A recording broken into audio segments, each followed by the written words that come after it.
Well, of course, children are still vulnerable to all forms of harm, even as we observe 16 days of activism against no violence against this particular cohort. Let's unpack this with Dr. Shaheda Omar, who is the clinical director, I beg your pardon, at the Teddy Bear Clinic. Dr. Omar, it's always great having your take on these issues. Thanks for making time. I wonder to what extent do you feel inspired by the launch of this campaign in Mpumalanga yesterday? Are you any confidence that, we're making the necessary strides when it comes to addressing the scourge in the country? So if we look at this whole process, when was the gender-based violence 16 days of activism implemented since 1991? And if we look at it historically and reflect on the processes, there has been some progress in terms of development and access to resources. But if we look at just the report from yesterday and the experiences on the ground, we still are faced with numerous challenges. Police are often the first responders, but we find, in cases of murder and severe assault cases, and they are responsible for gathering the evidence, for ensuring that victims or survivors have access to medical care or attention. But the reality on the ground is that actually we still find that at many police stations, they still lack dedicated and trained personnel. The lack of sensitivity to respond to victims timelessly, adequately, and appropriately often results in survivors and their families withdrawing cases, or because due to the delay in the criminal justice system. I think that is something that we also need to look at, the functionality of the criminal justice system and what role has it played. If we look at COVID, post-COVID load shedding, and the facilities and the infrastructure within the court systems where there are backlogs that have been in existence since COVID, and the backlogs continue. So we find that many families and victims, as a result, feeling intimidated, subject to secondary victimization and trauma, the lack of sensitivity when they have to testify in court, the line of questioning by the defense that is often allowed by the magistrates. So I think these are so many challenges that result in the lack of conviction, in the dismissing of cases. And I think an important point that was raised was the lack of consistency in terms of responding appropriately and adequately to sentencing, because often the crime, the punishment does not meet the crime. There isn't a fit, there isn't congruency. So this also deters many victims and their families from coming forward and taking some course of action. I think we also need to look at the structural driver of violence, that is alcohol, and we need stricter regulations around the sale of alcohol. Just identifying the Munyeni saga, where so many innocent children were victimized, we lost so many lives as a result of that. And yet, if we look at the easy access and availability for children to access alcohol, never mind adults, and the alcohol-related harms that induces gender-based violence and femicide. So there are many, many challenges that need to be addressed swiftly, immediately, even in terms of our training for healthcare personnel in order to respond appropriately to survivors and victims. But even when victims go through the processes and are placed in shelters, once they've in the shelter, it's only for a limited period, and of course, a certain age of cohort of children are allowed within that shelter, even specific gender. And after that, they don't have any other recourse for support. So there's no halfway houses or opportunities for them to develop skills, entrepreneurship. It is happening, but it's happening in pockets, in silos. And this is something that we need to also address, where government is failing our victims. Absolutely. You know, you speak about the structural drivers of abuse against specifically women and children.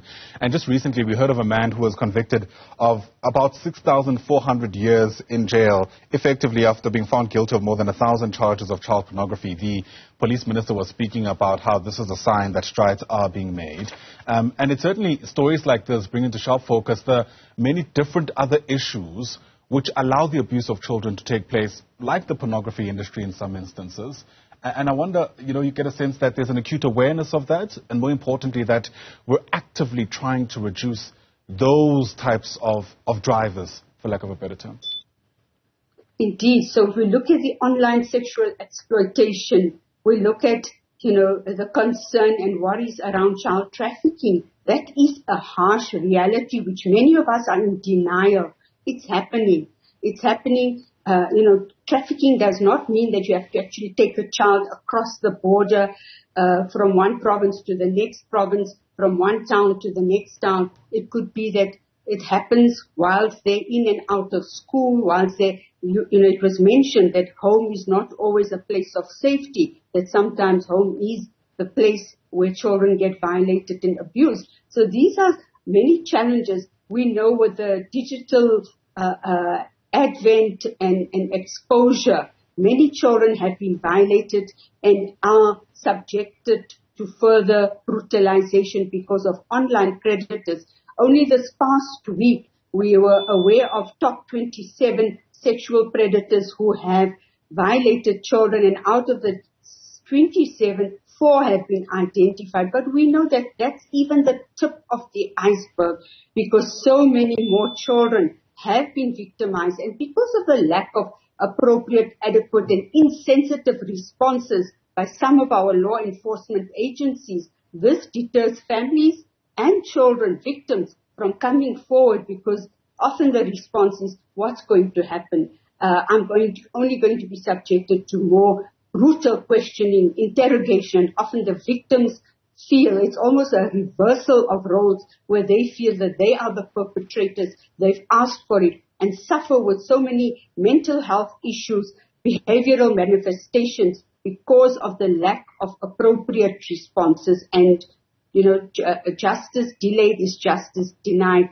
And that is something that we need to address urgently, swiftly. We need to get criminal justice on board, law enforcement, who are usually the first responders, healthcare facilities, who need to be more sensitive and aware, but also a greater awareness and conscientizing in public spaces, whether it's supermarkets, the spaza shops, the taxi ranks, where there needs to be billboards and material available in different languages, community radio stations, making people aware of the signs and symptoms, alerting more and more people, alerting children, alerting families about gender-based violence and femicide, about online exploitation, and where they can access support and resources. And at the end of the day, those resources need to work effectively, timelessly, and efficiently. Yeah, today we are hoping to speak to Contralesa about the roles that traditional leaders can play in ensuring that we eradicate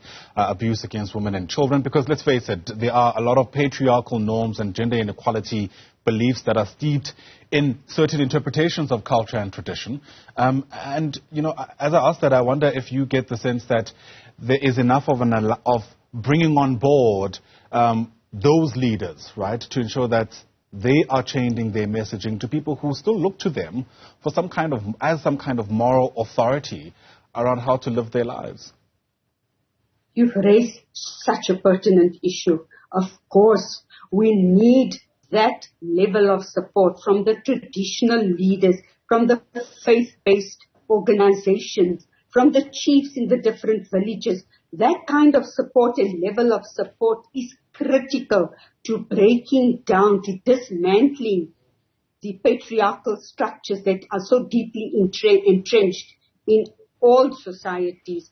The focus should be on changing the patriarchal attitudes and behaviors, I think, and also to address the history of apartheid and oppression. We find our political figures are all vying for their political space, but I think they also need to address the issue of patriarchy and what can be done, because it would be a value add as part of their campaigns.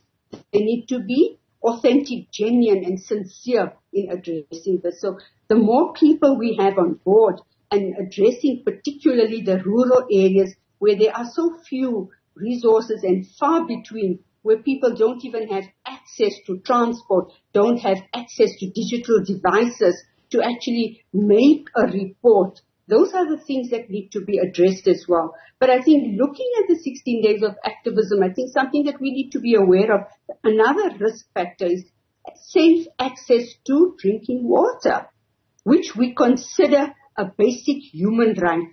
And girls and women have to commute kilometers carrying buckets or using communal facilities where they are then at a high risk of being violated and have been violated. Absolutely. So many important issues to be ventilated. Dr. Shaheda Omar, thanks as always for helping us think through some of these complexities. Dr. Omar is the clinical director at the Teddy Bear Clinic. Once again, appreciate your time.